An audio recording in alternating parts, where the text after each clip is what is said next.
नमस्कार दोस्तों। आज हमारे साथ वरिष्ठ पत्रकार पुष्पेंद्र शर्मा जी हैं।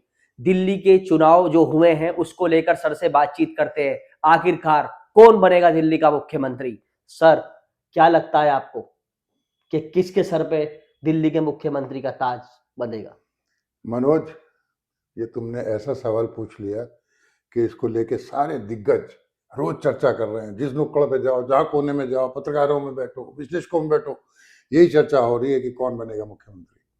पर मुझे लगता है कि आपके दर्शकों को दिल्ली का थोड़ा सा इतिहास जानना चाहिए और भारतीय जनता पार्टी की कार्यप्रणाली। देखिए, दिल्ली में 27 साल से भारतीय जनता पार्टी वनवास काट रही थी। पूरे देश में सब जगह डंका बजा रही थी भारतीय जनता पार्टी, पर दिल्ली जो उसके नाक के नीचे था, वो राज्य उसके हाथ से निकल गया चुका था।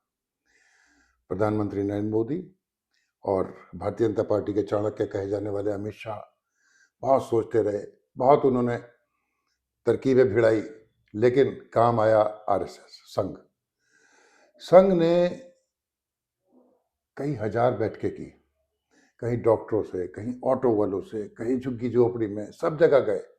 जहां जहां अरविंद केजरीवाल यानी आम आदमी पार्टी के समर्थक थे, उन्होंने वो कोई कोना नहीं छोड़ा, सब जगह जाके संपर्क किया। अगर वो मुफ्त की रेवड़ियां बांट रहे थे अरविंद केजरीवाल, तो भारतीय जनता पार्टी ने बड़ी चालाकी से ऑटो वालों को उनका बीमा की घोषणा करके और सुविधाएं देके उनको अपने पक्ष में किया। झुग्गी झोपड़ियों में गए तो वहाँ कहा कि देखिए, अरविंद केजरीवाल ने आपसे वायदा किया था, इसे ठीक करेंगे, पक्के मकान देंगे, लेकिन पक्के मकान देगा मोदी, ये मोदी की गारंटी है, संघ वालों ने कहा।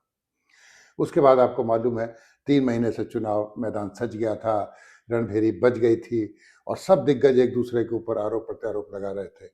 पर बीच में आ गई कांग्रेस। आम आदमी पार्टी को जो गठबंधन था इंडिया ब्लॉक वाला, वो तोड़ के उसे कुछ अहंकार था और अरविंद केजरीवाल ये कह गए कि हम तो अकेले चुनाव लड़े। हालांकि कहा सौरभ भारद्वाज ने था, पर सौरभ भारद्वाज बिना अरविंद केजरीवाल की सहमति के ये बात नहीं कह सकते थे। यहाँ से आया एक तीसरा कोण, यानी चुनाव हो गया त्रिकोणीय। अब हम देखते हैं तो जो आंकड़े आए हैं, करीब 13 से 14 सीट ऐसी हैं। अगर मान लिया, ये एक एक गणना है, वो दूसरा भी इसका परिणाम हो सकता था, लेकिन अगर हम देखें तो 13 से 14 सीट ऐसी हैं जहां आम आदमी पार्टी के उम्मीदवार के हार का जो मार्जिन है, यानी जो अंतर है भारतीय जनता पार्टी से, वो उसी जगह पर कांग्रेस के उम्मीदवार को मिले हुए वोटों से कम है। यानी अगर कांग्रेस और आम आदमी पार्टी मिलकर चुनाव लड़ती तो हो सकता है बाजी पलट जाती। 13-14 सीट, 22 + 14 36, और 42 - 14 48 - 14 34। 34। यानी कि एक बड़ी निर्णायक भूमिका में कांग्रेस नेगेटिव रोल अदा करते हुए भी इनको नुकसान दे गई। शायद उसमें अहंकार आम आदमी पार्टी का ज्यादा था, क्योंकि इन्होंने ही मना किया था कि भाई हम तो अकेले चुनाव लड़ेंगे। अब अगर हम पुरानी बातें याद करें तो दिल्ली में शीला दीक्षित का बहुत काम हुआ था, बहुत उसकी प्रशंसा होती थी, लगातार वो रही मुख्यमंत्री। लेकिन जब आम आदमी पार्टी का उदय हुआ तो उन्होंने खूब गरियाया कांग्रेस को, भ्रष्टाचार के आरोप लगाए। उस समय एक माहौल भी बन गया था जब अन्ना आंदोलन चला था, चाहे वो 2G घोटाला रहा हो, कोयला घोटाला रहा हो। रोजाना घोटाले की सुर्खियां अखबारों में आती थी, लोकपाल की मांग हो रही थी, वहाँ लाठी बरसाई गई रामलला ग्राउंड में। तब से जो है इस पार्टी ने जन्म लिया। हालांकि अन्ना हजारे ने कहा था कि राजनीति में इन्हें नहीं आना चाहिए, पर आम आदमी पार्टी जो ये कसम खाते थे कि हम कभी राजनीति नहीं करेंगे, उन्होंने अपना राजनीतिक दल बना लिया। अब पूरी दुनिया की, पूरे देश की निगाहें उन पे थी कि ये पढ़े लिखे लोग हैं, वैकल्पिक राजनीति देंगे, भ्रष्टाचार से मुक्त होंगी सरकारें, विकास का काम होगा। शुरू में उन्होंने कुछ काम किया भी, स्वास्थ्य को लेकर और शिक्षा को लेकर उनकी बातें हुई, लेकिन बहुत से मामलों में पिछड़ गए। और ख़ास तौर पे यमुना का जो प्रदूषण था, उसको लेके इन्होंने पहले चुनाव कैंपेन शुरू होते ही अरविंद केजरीवाल ने माफ़ी मांगी, लेकिन चुनाव जब तक चरम पर आता तब तक यमुना का प्रदूषण दोबारा से मुद्दा बन गया और इन्होंने गलती कर दी और कहा कि हरियाणा वाले इसमें जहर मिला रहे हैं। यहाँ से ये फंसने शुरू हो गए, यमुना प्रदूषण पे ये घिर गए। एक और मुद्दा जो शीश महल का था, ये शीश महल यानी मुख्यमंत्री आवास, जहाँ पे कोई कहता है 42 करोड़ लगे, कोई कहता है उससे ज़्यादा पैसे लगे, विदेशी टाइलें, लाइटें, शावर, ये सब लगे। इससे इनकी जो छवि ये थी कि ये ईमानदार हैं, और जो इन्होंने कहा था मैं तो वैगन आर कार में घूमूंगा, 2 कमरे के फ्लैट में रहूंगा, वो छवि धूमिल होती गई। भारतीय जनता पार्टी ने बड़ी होशियारी से शराब घोटाले में इनका नाम आया, उसमें आया, तो पहले इनकी जो छवि थी, ईमानदारी छवि, उस पर आघात किया, प्रहार किया, और उस पर लगातार प्रहार होते रहे। ये जेल जाते रहे, जेल गए तो इन्होंने इस्तीफा नहीं दिया। जेल से आने के बाद इन्होंने आतिशी को मुख्यमंत्री बनाया, जब कोर्ट का ये ऑर्डर आ गया कि आप किसी फाइल पर साइन नहीं कर सकते हैं। इन सारी चीजों से अरविंद केजरीवाल गिरते चले गए। अब भारतीय जनता पार्टी तो बहुत एक चुनावी मशीन है, वो तो एक चुनाव जीतती है, दूसरे की तैयारी शुरू कर देती है। अब आप देखिए, इन्हीं दिनों में उन्होंने बिहार के सांसदों को बुला लिया, प्रधानमंत्री मोदी ने वहां की तैयारी शुरू कर दी है। अब आपका जो सवाल है कि मुख्यमंत्री कौन बनेगा, ये जी। लाख टके का सवाल है, लेकिन कौन कह सकता है इस देश में, कोई भी एक आदमी, अमित शाह और प्रधानमंत्री मोदी के अलावा तीसरा आदमी नहीं हो सकता जो ये दावा कर दे कि मुख्यमंत्री कौन बनने जा रहा है। परवेश वर्मा का नाम चल रहा है सर। बिल्कुल सही। दौड़ में परवेश- देखिए, सबसे दौड़ में वो सबसे आगे हैं। नई दिल्ली से उन्होंने अरविंद केजरीवाल को हराया है। उसके अलावा जिस तरह से उन्होंने आक्रामक बयान दिए, और वो लगातार बयान देते रहे, दिल्ली की राजनीति में सक्रिय रहे, लगता यही है कि वो शायद पहली चॉइस हो सकते हैं, फर्स्ट चॉइस हो सकते हैं, और कई लोग उसका दावा भी कर रहे हैं। लेकिन भारतीय जनता पार्टी को जानने वाले ये जानते हैं कि जिस चेहरे पर नाम चलता है, गारंटी नहीं कि वही बन जाए।